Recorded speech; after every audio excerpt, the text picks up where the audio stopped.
Hey everyone, it's Matthew with Dr. G in Technology, and today we're going to be discussing all the things that I wish I knew before I got into IT. So if you're considering jumping into the IT realm, this would definitely be the video for you. And if you are already in IT, you might consider this as some other lessons learned. So before we get too deep, certainly click the subscribe button so that you can be alerted to any new videos we have, as well as the bell. And of course, hit the like button and then tell us what you want to hear more of or what you don't want to hear more of down in the comments below. That way we can kind of address them for you if we didn't address them in the video. And lastly, be sure to join what we're calling our IT village, also in the link below, so that you can come onto our channel and ask any questions from other members and myself, which we try to monitor every single day. So on to our video today, which is about what I wish I knew in IT when I first started. So I started, just as a refresher overview for you, as the traditional individual coming right out of high school into college, went through my 4 years of college. And unfortunately, I had a mentor along the way, and my brother, he was in IT. He kind of started pushing me in that direction. And that's what I decided to major in. And it really helped. So there's kind of, one of your first major lessons is to ensure that you obtain a mentor and find somebody who you can really trust along the way, because it will be helpful. So let's have a look at this. The first thing that I learned once I got into industry and graduated from college is that I did an internship in my final year in college, which is really helpful. If you ask, well, where do I find internships? Well, if you are in college, you can go to kind of the work center or career center where they help you find jobs, do resumes, that sort of thing. And if not, you can certainly look up internships, online in IT. But the best thing to really do is, as we mentioned in maybe previous videos, to join LinkedIn or other communities online where you can find those mentors, find those people who are willing to help. And of course, one of those places is our own community, which we call the IT village. And there you will hopefully find a good mentor to help you along the way. So once I got in, I quickly learned how black and white some individuals are and aren't. So it's one thing to think and say, communication can be very generalized, it can be very black and white. There are both sides of these traits of communication skills in people. You will have some who are very black and white. It's that kind of that saying in terms of things either are this way or they're not this way. That's a very logical mind individual, kind of left-brained, if you will. Everything comes down to logic. And if it doesn't equate to A leads to B leads to C, well, then that's when you'll know that you may not be communicating in the way that person sees it, right? Whereas some things are also overgeneralized to where you didn't get either black or white. And so you might be confused. So what that means is you're really going to have to learn who's talking with you and learn to listen more than anything, so that if you aren't communicating well with somebody, which we'll come back to in a little while here, you can learn how to do that. So some individuals, very black and white, very logical in the IT world, and it kind of makes sense, especially when you think of everything in tech being bits and bytes, ones and zeros, binary. Some people kind of very much think like that, but others do not. So the second thing I learned was that there are a lot of individuals, especially I remember going to school and having been a professor myself in IT. Some people were getting in for the wrong reasons, and that wrong reason, the main one, is money. You see a lot of dollar signs being thrown at individuals, even coming right out of college. It's because the IT industry needs more people, right? We have a shortage, and always have, pretty much since I started my career many years ago. And so with a shortage, you have, solid demand, which means higher salaries. And some people in college know this, even if you are an adult learner or you're a traditional student. So money is a motivator, but I will say the one thing I did learn very early on in my career is that money is a short-term motivator. I remember listening into it. I was in a town hall meeting in my first couple of years, and our CIO was talking about raises and bonuses.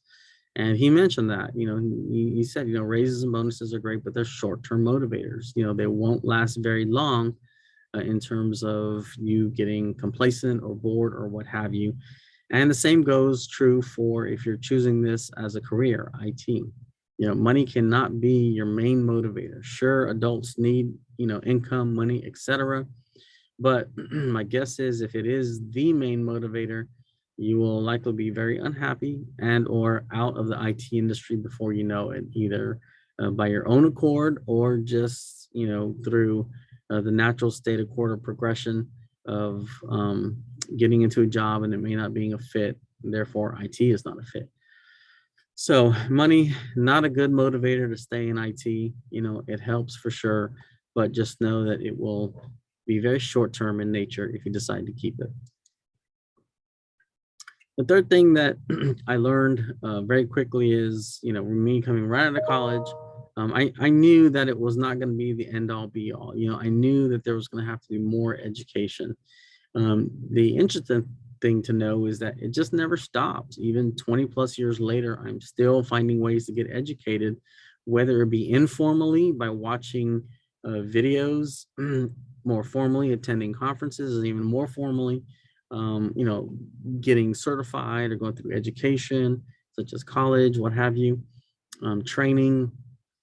If there's one vein of commonality you've heard in a lot of these videos on our channel here is that education is such key with technology, because to stay in this game, so to speak, you have to continually update your skills and be willing to go try them out in industry, even if it means making mistakes. I remember having a manager, a leader tell me one time during a performance evaluation, he said, Matthew, if you're not making several mistakes a day, then you're probably not trying hard enough. And a lot of those mistakes just come from trial and error. And some of those things I learned informally or formally. And, hopefully you'll have the type of leadership who does not look at that as punitive damage. They're not trying to get you, so to speak, but instead, hopefully they'll look at it as a way to try to help you, so to speak. So that's also continuing education. When your manager or leader tells you, hey, I recognize you tried this, didn't work. That's okay.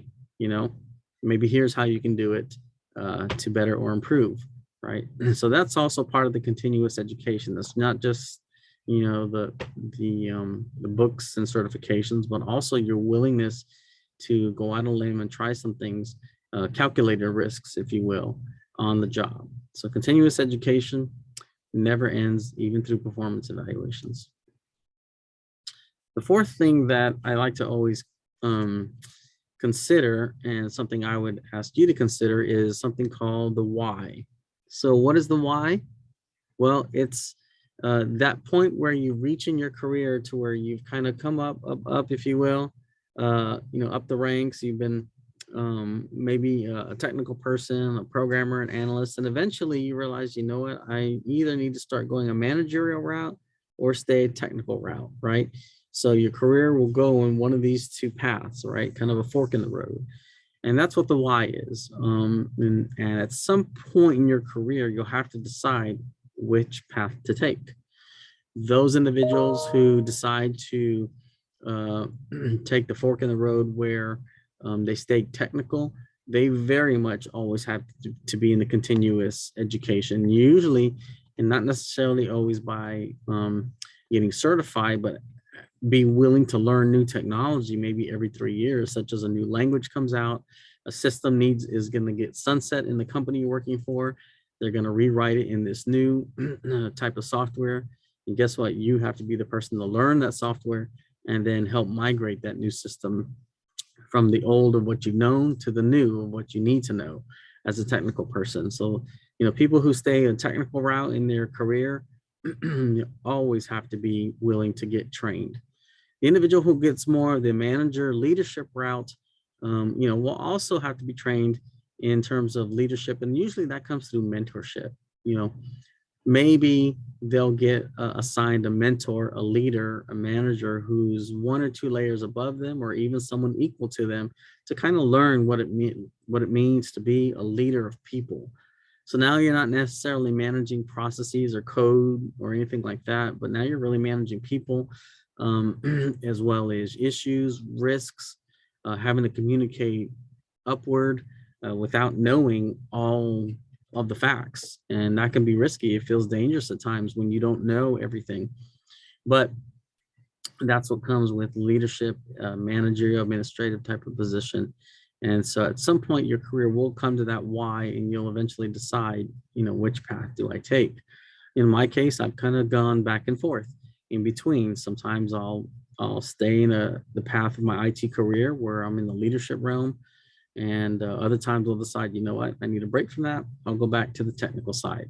So one of the videos I have is my last day as an IT professor, where I talk about this very topic, where I did that, where I went from one part of the why over to the other part of the why, if you will, the other fork.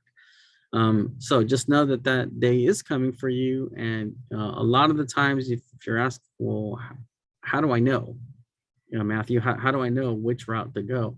I think your own aspirations will help dictate that. And you'll know in time if you desire more to be a leader of people, or kind of more of the individual who wants to stay technical and be more the cog in the wheel, or the worker bee, if you will, who's a contributor. And we certainly need those, right? And the last thing is kind of dovetails back to the first thing we talked about regarding black and white, and that's communication. And this is true for any field, right? You have to learn how to listen, like we talk about, but also learn the vernacular, terminology, ways of the company, how they do things in terms of communication, and adjust yourself, right? Always be willing to adjust yourself rather than trying to force someone else to adjust to you, right? Assume ownership of communication. If you're saying something to someone and they're not understanding it, tell yourself it's because I didn't explain it right. It may be completely right in your head, but it's obviously not in the other person's head, the receiver. So be willing to learn new communication styles, new communication methods. And there's plenty of research on this, plenty of examples in terms of, how to communicate well in the work environment, especially when you think the answer is right there in your head and everybody can just see it by looking in your head or just by receiving it by your word of mouth, right? It takes time, and all that comes down to relationships, right? With both those people who are very black and white and others who are more perceived as being more generic in terms of how they communicate. A lot of that will have to be filtered and determined by you, the communicator, and the listener, right? Because it's a two-way street. So hopefully these 5 lessons are helpful to you in terms of what I wish I knew before getting into IT. And these are all areas that I revisit over and over again, not necessarily thinking about them specifically, but they happen to come up throughout the course of my career. So we'll see you on the next video. As a reminder, click the like button, leave us your comments, let us know what you'd like to hear more of. Also, click the subscribe button and the bell button so that you're immediately alerted anytime a new video is published. Be sure to join our IT Village, which is the link to communicate with others within our YouTube channel over on our platform so that you can get answers to your questions. And lastly, in the upper right corner of our YouTube channel, click the free download of How Much Can I Make in IT?